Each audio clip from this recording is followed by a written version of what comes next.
بسم الله الرحمن الرحيم. أصدقائي الأحباء، أهلا ومرحبا بكم مع قصيدة بعنوان يا سوادي. كلماتها بتقول: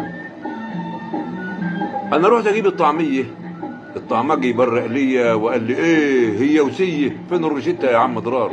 بقول له: يا ابني أنت مسطول؟ أمال بقى لو عايز فول هتقول له روح اعمل تحاليل وتقول لي برضه اعمل لي سونار.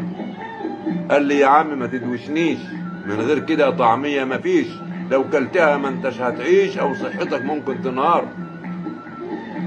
بقليله نعرف مكتوب ايه، هتاكلها قبل الاكل يا بيه او بعد منه مزمزق ليه؟ كلامها يابا اعتبره قرار، لابد ترسالك على وضع، للمص هي او للبلع، لازم تاخدها حسب الشرع والا ليك هتجيب اضرار.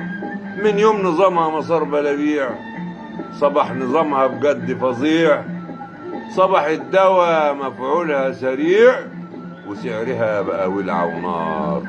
صبح الدواء مفعولها سريع وسعرها بقى ولع ونار. وشكرا. عبد الشكور درار.